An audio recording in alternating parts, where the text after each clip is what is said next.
Life Women's Caucus. Thank you to my good friend. Mr. Speaker, I rise to talk about this issue. And I'd like to take a few minutes to not only say that this is the 37th anniversary of one of the most darkest days in the U.S. history, but to talk about the ramifications of what that act did. To give you a little history, the pro-life movement actually began in Cincinnati, Ohio.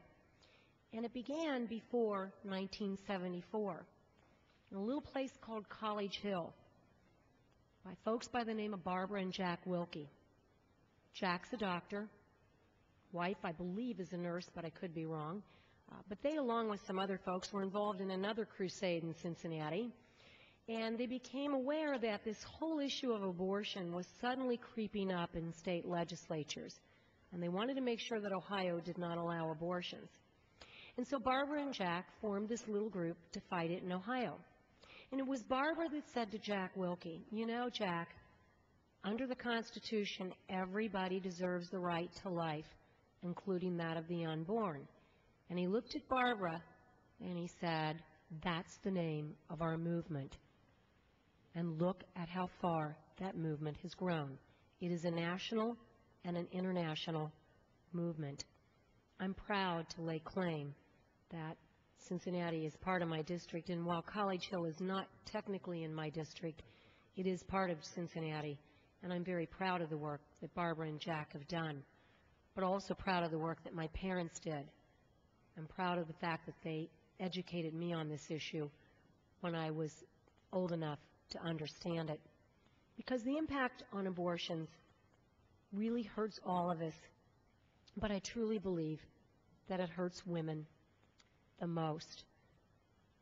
And I want to talk a little bit about the privilege that it is for a woman to be able to have a child.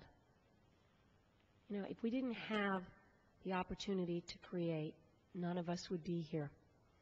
But it is the woman's privilege to carry that baby inside of her until it is full term.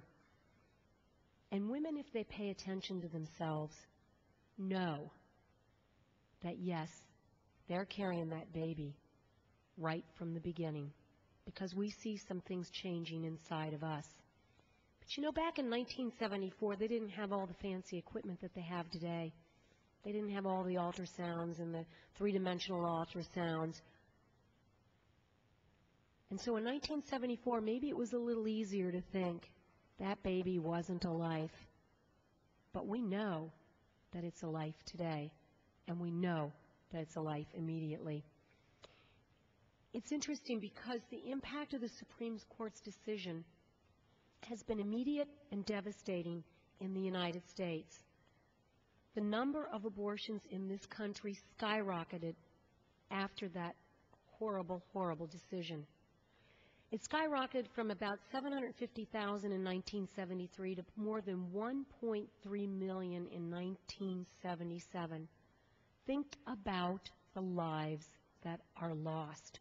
Think about the potential doctors, lawyers, football players, race car drivers, politicians, presidents, Air Force generals that have been lost, moms, dads, sisters, brothers, aunts, uncles.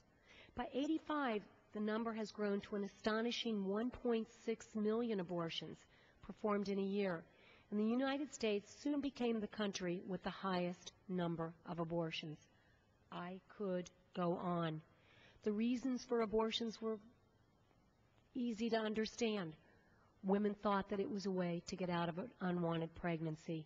They didn't understand that the consequences of that decision would be more lasting and more far-reaching than it would be to have had the child alone.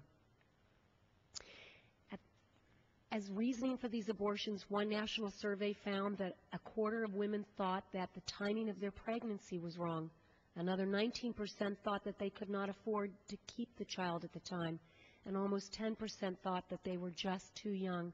Simply put, these answers indicate that the short-term legacy of the Supreme Court's decision in Roe was the enabling of the American woman to terminate the life of a child when it happened to be inconvenient or fitting for their lifestyle. But you know, I could go on. But the tide is changing, and maybe it's changing because of the miracles of modern technology. Maybe it's changing because a woman can find out immediately that she's pregnant, immediately pay attention to those signs in her body, go to the doctor, get that ultrasound, and realize that baby's alive, well, and kicking. Those moms know that's a real live human being. In 2005, the number of abortions performed were actually down to 1.2 million, a modest but welcomed decrease. And these abortions were performed by only 2% of this country's OBGYNs. The reality is that abortion is no longer part of the mainstream medicine, and the vast majority of hospitals in the United States, religious or secular, now choose not to perform elective abortions.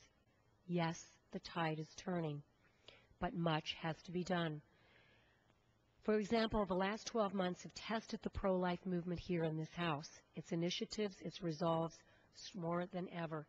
During this time, pro-life advocates like me have been forced to fight vigorously to preserve this country's long-standing ban on the federal funding of abortions. And it was a major success when the bipartisan majority of the House of Representatives voted in favor of including language equivalent to the Hyde Amendment in the infamous health care bill. The Stupak Amendment prohibited the funding of abortions. But we need to continue that fight on this issue in the upcoming months to ensure that similar language is included in any final bill that may become before this Congress. For the vast majority of Americans do not want their federal tax dollars to pay for elective abortions. But you know, we also have to fight for our medical establishment. We have to fight to make sure that the conscious protections for our country's faith-based medical providers is in place. These individuals should not have to choose between their morals or their livelihood. They should not have to face discrimination or retribution for refusing to perform procedures that offend their deeply held beliefs. They should not be forced to participate in procedures like abortion that cannot be described as health care. And yet, there are those in Washington who want to abolish these conscious protection clauses for these people and force them to do just that. We need to work together to ensure that their faith-based belief is held intact. Because when we make the choice to protect our country's medical providers, and when we make the choice to preserve our country's laws prohibiting the federal funding of abortion, we continue to reshape the lasting legacy of Roe v. Wade. This is the best way that we can honor the anniversary of Roe and the millions and millions of lives that have been lost. I yield back.